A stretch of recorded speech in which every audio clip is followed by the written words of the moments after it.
This is the Voiceover Gurus Podcast. Real talk about the voiceover industry with your hosts, Linda Bruno and JJ Wilson.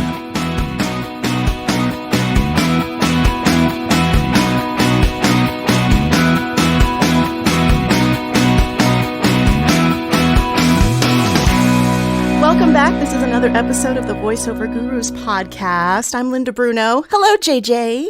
And hello, Linda Bruno. I'm How are JJ you? Wilson, and we have a special guest today. I'm We fantastic. We do. I'm a little taller than yesterday, but I'm You look really well. doing well. No one can see it Thank because we're you. not Thank you video very much. recording today, but you look well. Thank you. Well, as my father used to say, I'm much taller on radio. So There you go. So we're very happy to be sitting today with Mr. Paul Strikwerda. Hello, how are you? I'm also very tall because the Dutch are known as the tallest people on earth. Oh, I didn't know that. Really? Yes, they are. How tall are officially- you? Well, I'm 6'2". But Okay. I'm small for Dutch sizes. You know, I'm a small Dutchman, a short I'm one. 5'8". My father was 6'9". My goodness, 6'9". I don't know. I think that I don't know. Maybe the cleaning lady was very short. I'm not sure. I don't know. Yes. Well, welcome, Paul. What kind of podcast was this again? We don't know. Each time we do it, we don't know. We just fly by the We seat of usually our just pants. talk Yeah. and But drink soda. Paul has an amazing blog that I had, read. I've been reading it for a while, like not realizing who you were. You come across these things. But then in the last couple months, I actually had two separate occasions when two different students contacted me and said, "Can I read you something from a website? You tell me if this is accurate." And they would read me word for word. Did they really say it like that? Yes, Oh, because okay. the woman was upset because she was like, that can't be how the voiceover industry is. And she read everything word for word from one of your blogs, and I agreed. I said, unfortunately, yes, everything he is saying is true. And at that point, she decided not to pursue. But I thought this is fantastic because it's honesty, and that's what we're all about, being honest. So how long have you been Yeah. writing the blog? For about 15 years, I think. Yeah, Wow. 15 years officially. I'd like to be the rain on people's parade and the Debbie Downer of the voiceover world. That's my main job in life, I think. Good No, for you. Good for you. Somebody's got to seriously, do it, because so many times every day they go, "Oh, you do voiceovers? That's easy." Yeah. No, it's not. No, it's absolutely not. And gives somebody's you- got to tell no. them. Yeah. Because there's so much just propaganda out there for people who want to make a big buck and a quick buck by selling you these packages. Oh, take our training. We'll teach you how to become a successful voiceover. And we'll do all your demos for you. Here's $10,000 and we'll buy the equipment and everything. And they promise the world Right. to people who And they're really going to do it all don't in have 44 minutes, which is the part I can't believe. time. I know. In 44 minutes, I will have you working. Yeah. Okay. If it worked that way, everybody would do it. And obviously Yes. it doesn't. Yes. But so I feel that I sometimes have to be a little bit of a counterweight, if only to vent my frustration, because that's how my blog started. 'Cause I had no idea that at this point I have over 40,000 subscribers from all over the world. I just started as a guy with an opinion, and I love to write. And I said, well, let's give this a try. Let's see if a couple of people enjoy what I'm doing. And 2 became 3, became 4, became 10, became a whole tribe. Now I can't go to a voiceover conference and everybody says, oh, Paul, Mr. Nether Voice, because my website is nethervoice.com. From the Nether Voice blog, we know you. And it's fascinating and it's bewildering at the same time. But I like it that people call you Linda and say, what is this Dutch guy? Who do you think he is, I know. He's real. Yes, he He's is. honest. At that point, I was like, okay, we need to connect with Paul because this is absolutely. totally But how you I think feel. I'm a nasty person because No. I sometimes say things that people don't want to hear. Oh. And It's the truth. I just want to protect them a little bit. Right. Yeah, I hold back a little bit, but I so badly, I have been very frustrated the last few weeks at what's going on in this market. And Linda and I did a podcast not too far back about, I was saying if the Fivers of the world would maybe sit down with the unions of the world and figure out that one is ridiculous and the other one is ridiculous, that maybe we could meet somewhere in the middle, then more people could make a living doing this. Because I Right. was president of the unions for 3 terms. Okay. And I just, they would say, we're not making enough money. And I'm going, I just made $800 for a car spot. Yeah, a How little much greedy. more do you want? Right. And, then they went on strike, and it's just, I like you already, and I want to be your friend. Because it is frustrating. And I've been actually a little depressed about it lately. Aw. About what people think is going to happen in the process of becoming a voice actor. Oh, well, I've got to get my website up. I said, you've only taken 2 lessons. Do you know how to edit? What do you mean edit? I said, we're going to have to get a computer. Oh, I do? Oh, my God. So we rain on the parades. It's okay. But no, it's more about being transparent and informative about the business, and people can then make their own informed choice if they do want to pursue this. Right, and we sleep at night because we know we haven't ripped anybody off. Yes. Right, exactly. But they always want to attack the messenger, blame it on the messenger. I understand, yes. And so that's one of the things that I had to deal with. Because being a blogger and doing this for about 15 years now, it means I'm sticking my neck out time and again. And I'm taking on people regardless of their status in the industry or companies, like certain pay-to-plays. One of my claims to fame is that I made an exodus happen from Voices.com a couple of years ago. You started that? I'm sorry? You started that? That was, people said it was me. Wow. I left. Really? I left then too. That's a very long story, but I think it's one of the most unethical businesses in the voiceover community. And I started blogging about this, and people said, oh, you can't say that because you're biting the hand that feeds you, We need them. We're so dependent on them. Where would we be without Voices.com, without Voice 123? And that's the big dilemma that people have. We'd be making better money. Yeah, probably. Most certainly.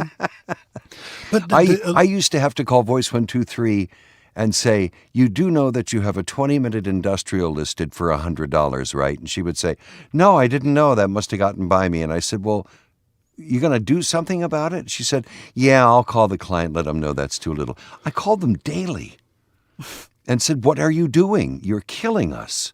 Yep. And now I just joined again after several years off, and 50% of the auditions either don't pay, they're up to the actor, or you need a note from your pharmacist. I mean, it's ridiculous what's going on with 7-page industrial, $100. No. And what is even more ridiculous is that there are tons of people who say, well, I'll take it. Let me do yes, it, that's the problem. A little problem. bit of money is better than no money. Yes. Right. But, it's not just our industry. My wife is a professional musician. She teaches the flute and piano. And there's a couple of hacks next door that think they can teach that as well, and they slash the rates. And that's where people go to because they don't shop for quality. They just shop for price. Right. And then they end up taking classes there, and they make no progress. So a year later, they call my wife, who's classically trained pianist and flutist, and sign up for her classes because they just wasted a year of their life. Yeah. I get a call a week from people who've used Fiverr. And they go, the guy was terrible. And I went, well, what did you expect? And they said, well, how much is it going to be for you to do it? And I said, $400. What? I said, I'll have it back to you in 30 minutes, completely edited and ready for video production. Mm-hmm. Oh, really? Yes. Oh, yeah. Shocking. Shocking. It's frightening. Yeah. It's absolutely frightening. One of my phrases that people know me for is that I always tell people, my added value is always higher than my rate. My added value is always higher than my rate. Oh, I like that. Interesting. I like that. Mm-hmm. That's great. Now, I know that with your visibility coaching, you're helping talent figure out how to go beyond the pay-to-plays to how to build and sustain a career over time. That's really what, brings in the money long term is maintaining those relationships, creating those relationships. Yes. I tell people right now, you are a needle in a haystack. Maybe a very nice and brilliant needle, a very well-trained needle, but there's this huge haystack. So with all that training and background that you have, with all those brilliant demos, how on earth are clients going to find you? How do you do that? Yes. And then they start thinking, well, I've never thought about that. I have a Facebook profile. Would that help? No. No. Well, I'm on Twitter. Is that No. something? No. Well, I like to be on Instagram, and No. I have to really start from the beginning because I think it's has to do with that a lot of people are uncomfortable with being visible. That's one of the reasons why they ended up in voiceovers anyways, because this is the great place for introverts. Introverted people don't really want to be in I the spotlight. am not. Oh, no. JJ, you're the exception. Never gonna Oh, guess. introvert. I'm sorry. I was just the wrong words. But they're not used to tooting their own horn. Right. And so what I try to teach people is to become visible in this whole sea of talent without making it all about them. You know, because that's one of the things I hate about modern social media. It's all about, look at me, look what I did. Yeah. Look how much money I made, how many jobs I booked today. Look what I did. It's all about me. Yes. And that gets very boring and very irritating. Oh, it's so Doesn't irritating. it? Oh. Doesn't it? Yes. I just, oh. It Paul, you're annoys- touching on some really, really tough times for me here. You're right on the money. Right on the money. JJ's very sensitive right now about that. I just, But I think one of the keys is that people need to be aware of their added value, what they bring to the table. And they don't know that really. They know that they have a great voice because people have told them. They know that they like being a voiceover, but they don't know what makes them special because to them, special is normal. I'll give you an example. When I came to the United States, I had a very different accent because in Holland, where I'm from, we're all taught the Queen's English. So I spoke with a kind of a very posh English accent. And I, just for fun, went to a cattle call at Mike Lemmon Casting in Philadelphia. There were like 500 people in a warehouse waiting for good their Lord. moment in the sun Wow. to be picked out. And there were only 2 people that did voiceovers, and I was one of them. And I had an interview with the head of voiceovers there, and they hired me on the spot. But they said, Paul, there's one thing we'd like you to do. You need to do an accent reduction training because we want you to sound more American. Yeah. And I never did that. And I'm so glad that I never did because had I done that, I would have sounded like every other American. And there are plenty of American voiceovers. Right. But there's nobody who sounds like me because I have this weird mishmash of my European background, a Dutch accent, a little bit of British accent, a little bit of Pennsylvania accent, who knows? Because I've worked and lived in so many places. Yeah. It's all mixed up inside my head. And out comes this way of speaking that nobody else has or does. Yes. But to me, it's normal. But for other people, it's special. Yes. So I zoomed in on that and started marketing myself as the European voice. And that turned out to be a really good market because some companies don't want this posh British accent that gives a kind of old professorial thing, you know. Yes. They don't want that for their product. And some companies don't want an American accent because that's obnoxious. And if you have a global market, you need a voice that appeals globally. Right. That where people they can't tell where you're from really. And that Yes. became a niche market. So That's again, great. what is not special to me was special to the clients. To me, it was normal. And that's why I'm so happy that I never did the accent training. But what I do is I help my students discover that thing that they don't know makes them them, Yes. distinguishes them from everybody else. For another example, you guys know Lisa Biggs? Yeah, I know Lisa. She was on the podcast. Right. Well, you know she has a very interesting voice, to say Yes. the least. She sounds like a child. Yeah, she does. But that's her And normal voice. That's her normal voice. And for her, that was normal. And everybody was ridiculing her. And she was bullied at school. Yeah. But until she discovered that this voice was a moneymaker for her. Right. Now they laugh at her at the bank. Exactly. All the way to the... Yes. Yeah, absolutely. Yeah. But these things matter. And you need really an outside perspective to see what you don't see because it's so normal to you. And that's where I come in. Oh, that's a good point. I was working with a student yesterday. She's a young girl, and She's has a theater good trained. read. She's theater I'm sorry? trained. She's theater trained. Theatrically trained, yes. Yeah. And has a wonderful read. It's the little millennial. It's a little this, little that. And we were working on a luxury spot. And I said, we've got to get you so you don't sound like you. We've got to get that specialness. And we were working on the spot, and I just kept saying, do less, care, but do less. And by take 4, about 3 words in, her voice started to get quirky and crack a little bit. And it was, I wish I had recorded it. It was just, I said, it completely changed who you are. It's the first time I've ever gotten lost in your read. Oh, wow. And it was amazing. And I said, that's what's going to make you stand out in an audition. Right. Uniqueness. Mm-hmm. Yes, and I think people need to understand that, because what they tend to do at first is imitate a voiceover. Exactly. The way they think a voiceover should sound. Right. You know, with a special modulated voice, a little bit like the announcer voice that we used to have from Radio 2, the little bouncy up in there. Nobody talks like that. The We don't want weatherman. to hear that anymore. Right. It's going to be partly cloudy with a chance of thunderstorms. Oh my Lord. I love those pitchman sketches of whose line is it anyway? Ryan Stiles and Colin Mocker. Yes. You Yes. remember those guys? Yeah. Yes. That's what they think a voiceover should sound like. And that's not a voiceover; it's a caricature. Right. People don't want caricatures unless you're doing an animation. Right. You can go Where to it town fits, and yeah. be not you. But I think that most people get hired because of who they are. But that also means taking a risk and being fragile, because what I notice is that there's a lot of work that needs to go on between the ears. People have to dare to be vulnerable, dare to be them, and dare to be natural in an unnatural environment. I have to say that probably 15% of the lessons that I give during that hour is therapy. It is going through what's holding I'm you sorry, back, Linda, I'll stop calling you. what's mentally blocking you, and why can you not accept you as being enough? As opposed to having to project into something else, and that's the what we hard work find to do in our workouts. That the biggest problem we run into is the talent not being able to let go. Yeah, And I've never had that problem. I've always been kind of outgoing. I'm kind of shy. But in the old days when we used to go to the studios, I'm sure you remember that. You actually go there and there are people there. And I said to one producer one day, I said, why'd you hire me for this? Because it was like a weird spot. And he said, I really wanted to watch you do it.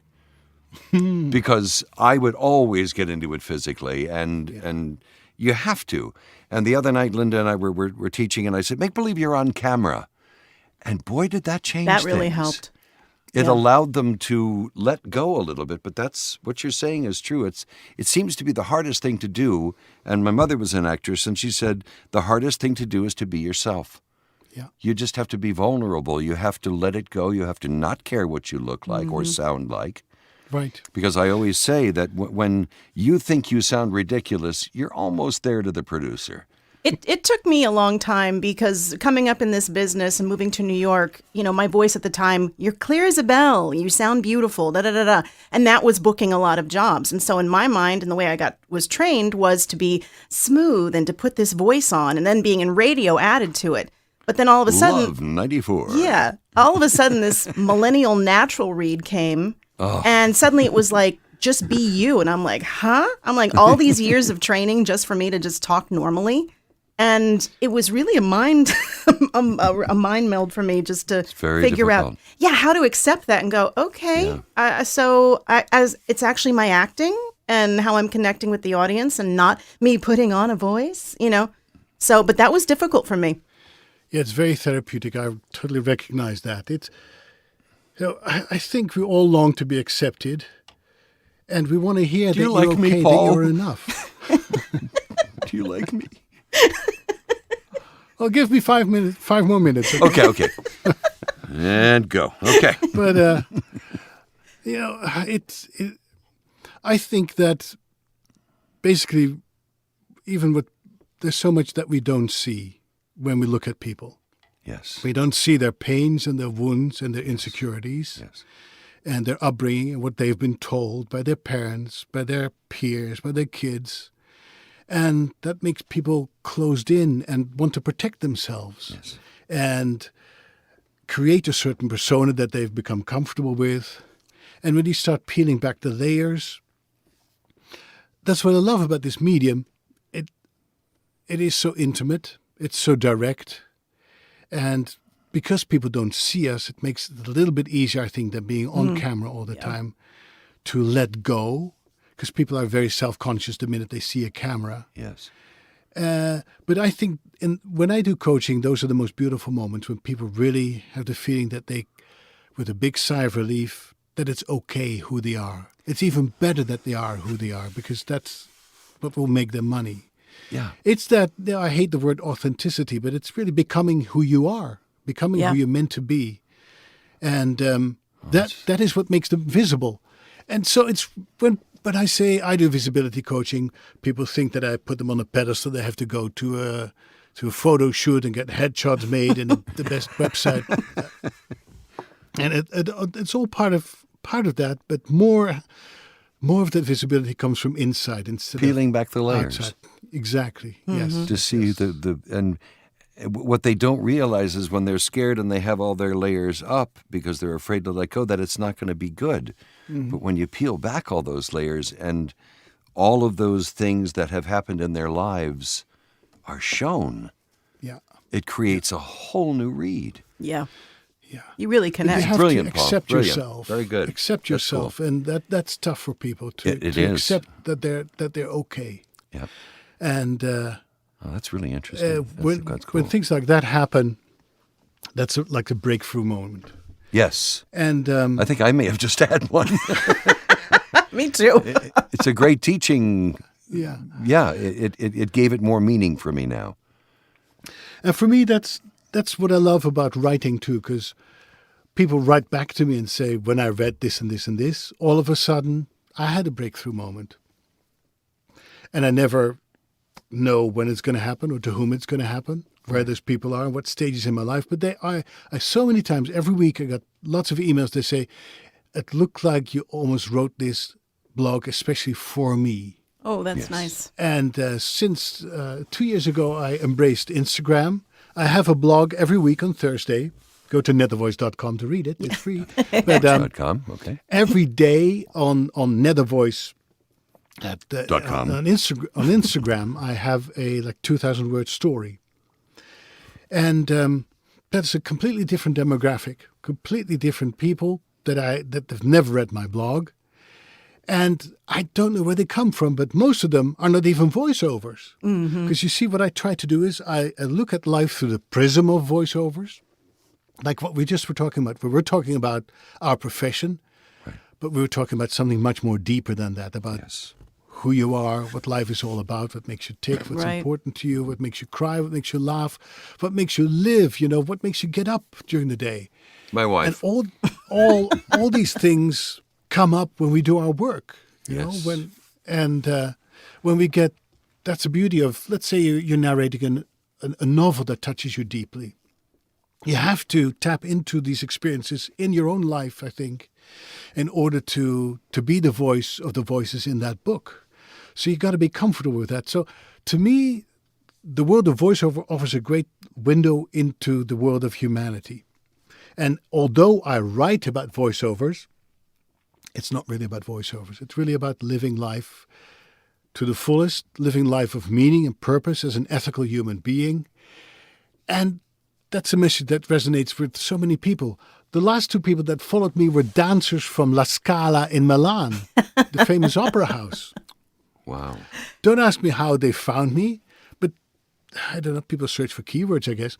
But they're creative freelancers. And they say, even though I'm not a voiceover, you speak to me. I'm a photographer, I'm a copywriter, I'm a director, I'm a client who hired you once and saw that you had this blog and I started following you. And I make all those connections that have nothing to do with voiceover and at the same time everything to do with I was voiceover. just going to say, peeling back the layers of anyone will bring out what they do to the forefront.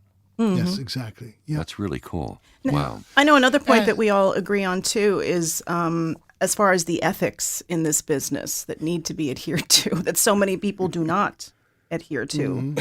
I didn't know there were any. Not that I'm frustrated about it or anything. JJ's a bit sensitive. Where there's no governing body or anything like No. that. You know, most professional groups have a governing body or an association or a society where you become a member and you have to pass exams, and there's a code of ethics, a code of behavior. Right. We don't have that. We are a free profession. Anybody can hang up a shingle and say, look, I'm this professional voiceover, board certified, whatever it is, and people believe it. Anyone can do this. And of course, there's the World Voices Organization, and that's another discussion whether or not that's really helpful for our community. I belong to it. I think it is. But I belong to it as well. I think that's a good start. But a lot of people are not interested in that. They say, what? World Voices Organization, what is it going to do for me? You know, that's the first question. What is it going to do for me? Am I going to get paid more now? Is it a union? No, it's not. It's a group of dedicated professionals trying to raise the bar of our profession in many ways. Right. Why not be a part of that? I mean, Why not be a part of it? Right, exactly. I've signed up as being someone that can be contacted for advice, and I do get people contact me, and I'm happily willing to do that, you know? Yeah.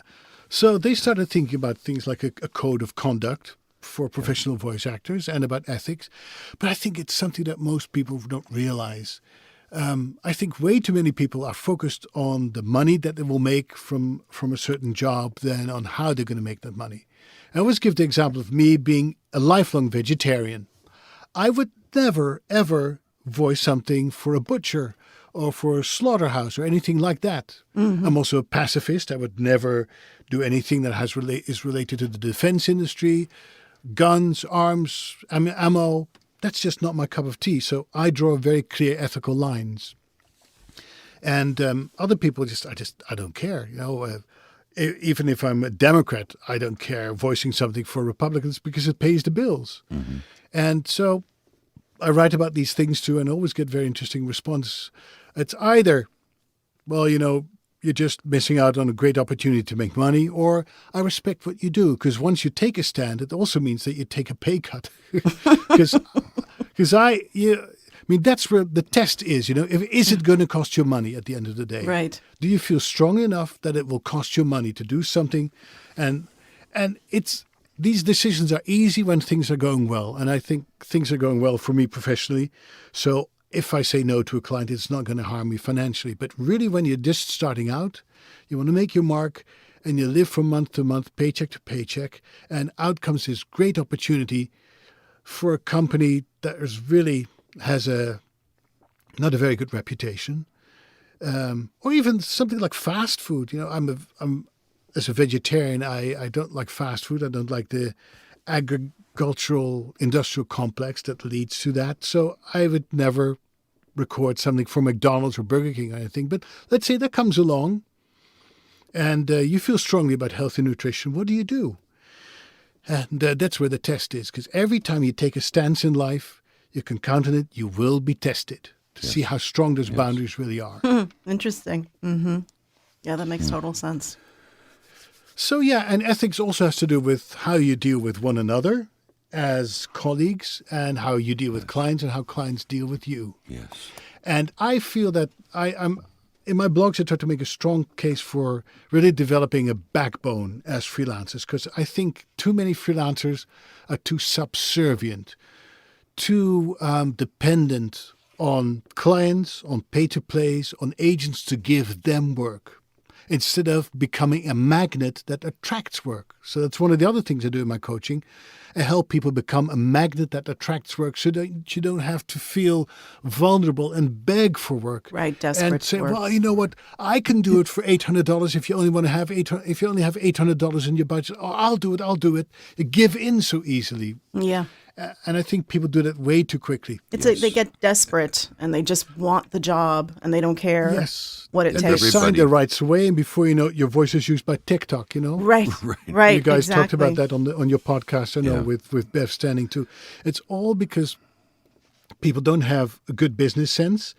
They don't know where they stand legally. They don't make clients sign something before they work for them. I have a hidden page on my website. Those are all my terms and agreements that is sent to every client. At the end of it says that working with me means that you agree with what I just sent you. Boom, boom, boom. Mm-hmm. And that has always protected me.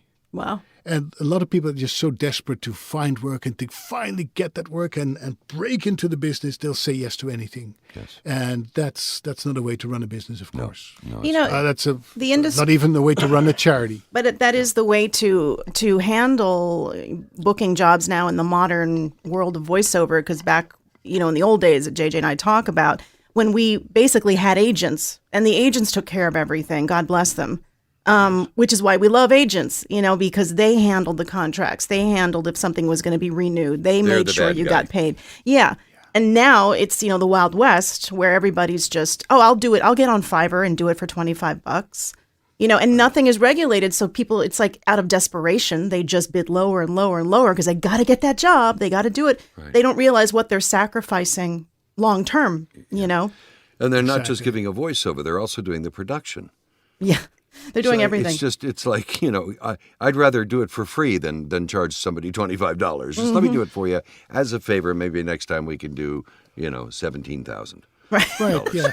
Whatever. Yeah, they don't even ethically, charge a it's studio tough fee, out all these there. things. It is like amateur hour. Yes. And people don't realize that there is this link between quality and price, right? I Yes. just wrote about it the other day in my blog.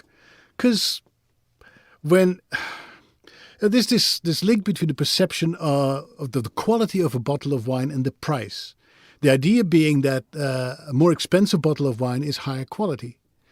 So they did these tests blindfolded, and they told people that they were going to drink a really high-priced wine, and that wine was rated higher because people, not because the wine was better, wasn't, but because people thought that it was a more expensive bottle. Yeah.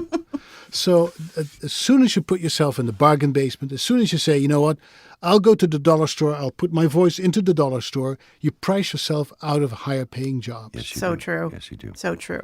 And you price yourself out of any agent being interested in adding you to their roster, because if they're looking and saying, why am I going to fight for you, get you a job for $2,000 when you're giving yourself away on one of these sites like Fiverr? No agent, no self-respecting agent is going to sign someone like that. No, not at all. But, it's... In part, it's because of the mentality of people. In part, it's also because of technology, because it's so much easier now to do our work from home.